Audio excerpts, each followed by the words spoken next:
There is some rousing argument by some NRM functionaries that Uganda is safe because it buys oil from so and so. Even that so and so will or has already raised the prices because of the war. Let us not behave as if Chankwanzi is heaven. We will still live on earth. The Speaker, those of us who signed the minority report, just want to echo the concerns of the House expressed during consideration of a motion moved by Honorable Javira Semwanga on May 5th, urging this lazy NRM government to immediately formulate and table a comprehensive tax policy. Asking what? This lazy NRM government. I am reading a report. If you have problems, it will be after. Parliamentary language, Ibra. Madam Speaker, this is a report signed by... Actually, the person who signed that report is also unparliamentary. But, Madam, I don't want to begin debating a report I have not Our read. children are watching us, and they're wondering which kind of parliament is that. Anyway, government will respond to you, but it is improper. Madam, I don't want to begin debating a report as I present. But the fact that a private member was now the one concerned with the existence of a comprehensive tax. Okay, this hard-working government, we can change it to say hard-working government. Honorable Javira, urging this hard-working NRM government to immediately formulate and table a comprehensive tax policy. We are legislating in a policy vacuum. The Javira motion was passed on May 5th. Unfortunately, Honorable Speaker, up to now, this government, hard-working government, every financial introduces tax bills without a taxation policy in place. This approach, Honorable Speaker, allows government to engage in speculation and guesswork while originating and imposing taxes. This leads to unfair taxation that disproportionately burden the already impoverished citizens.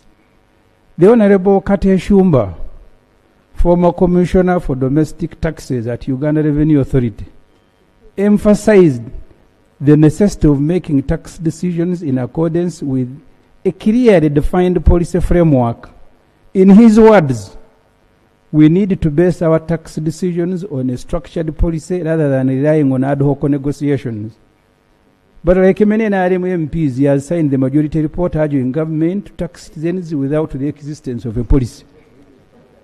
While launching the Domestic Revenue Mobilization Strategy 2019-2020, 2023-2024, the Finance Minister, Honorable Matia Kasaija, who first became a minister in 1980, said, in order to achieve our revenue potential, we will move away from ad hoc annual tax policy changes.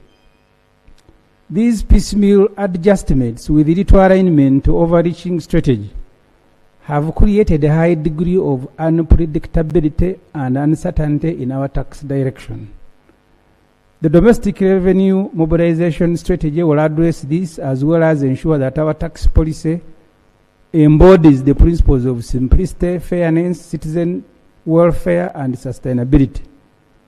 Going forward, the Honorable Matia Kasaija said, we will involve taxpayers more and fully in the tax policy formulation process, restoring ownership and public confidence in the tax system. Thank you, Right Honourable Speaker. I thank my honourable colleague for a well-detailed minority report. But looking at what we have on our schedule today, I was thinking if the honourable member could just go on the areas of contention to save us time, instead of going through all this reading, so that we can proceed with other items on the agenda. Thank you.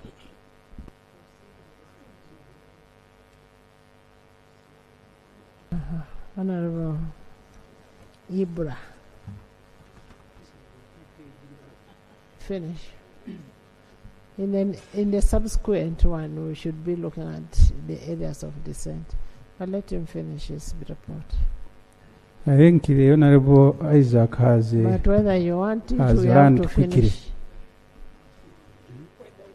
Finish, do it. Because this is a 2-page report.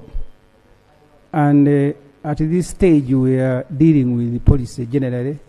The specific issues are in the committee stage. So the Madam Speaker, the domestic revenue mobilization policy, the Honorable Matia Kasaija said, will ensure that our future tax policy embodies the principles of simplicity, fairness, citizen welfare, and sustainability. Going forward, he said, we will involve taxpayers more and fully in the tax policy formulation process, restoring ownership and public confidence in the tax system. Honorable Kasaija also said future resource mobilization efforts depend on Ugandans perceiving a close link between taxes paid and services enjoyed. He spoke about fiscal and social contract and efforts to stamp out corruption. I didn't know that the same Honorable Kasaija will continue leading a team of economists that think in installments as these continued piecemeal annual tax proposals suggest. Let Honorable Speaker, in the absence of such a comprehensive taxation policy to date, we are urging this Parliament to reject these tax proposals that are framed to exploit citizens in order to raise money to fund main luxury. And for every proposal that you adopt, please know there are people you are likely to render unemployed. The World Bank in its July Uganda Human Capital Development and Growth Review spoke about the impact of taxation on employment. And I quote, over 90% of farms in Uganda are macro and informal, consisting mostly of self-employed household enterprises. While 28% of adults own or co-own a new business, Uganda also has some of the highest business discontinuation rates in the world. Factors contributing to this include high tax rates, corruption, and low human capital among both owners and their workers. Both World Bank and National Planning Authority report that of every 4 businesses started in Uganda, 3, which is 75%, will die before their 5th anniversary because of the high cost of credit and because of taxation. Revenue mobilization goals and targets must not conflict with the broader socio-economic objective of any country. That's our advice to the hard-working NRM government and its newly commissioned Chankwan's graduates. Uganda Manufacturers Association appeared before the committee and said they were never consulted. They said we will be consulting. They warned against the overtaxation of essential goods. They informed the committee that annually they produce about 800,000 metric tons of sugar, but only half is consumed in the country. You're going to make consumption of sugar by our ordinary people difficult and exporting the same sugar unattractive. Manufacturers are speaking about stocks in their warehouses. Madam Speaker, we are opposed to the 200 shilling that government seeks to impose an increase on petroleum. This section also addresses cement, adhesive, grout, white cement, and lime. Honorable Speaker, the demand for gasoline and oil is inelastic. That means that any increment in tax on any of the above will rest on the final consumer. Excise duty is an indirect tax imposed on specific goods manufactured locally or imported, and is typically embedded in the price by the final consumer. Fuel prices are already high and are expected to increase further as a result of the geopolitical tensions in the Middle East. Since energy drives other activities, the cost of doing business in Uganda will become high and difficult to contain. As of this morning, pump price has hit 5,500 per litre. The IMF and World Bank have said that even if the war in the Middle East stops and freedom of navigation restored, it will take a whole year for oil prices to stabilize because refineries bombed may take years to repair. There is some lousy argument by some NRM functionaries that Uganda is safe because it buys oil from so and so. Even that so and so will or has already raised the prices because of the war. Let us not behave as if Chankwanzi is heaven. We will still live on earth. The Institute of Certified Public Accountants of Uganda advised that if government must increase oil prices, it must be purposes of addressing inflation that may have eroded the value in the last 1 year. That's why they said apply an inflationary increase of shillings 50 per litre. You increase petrol to 1,600 and diesel to 1,280.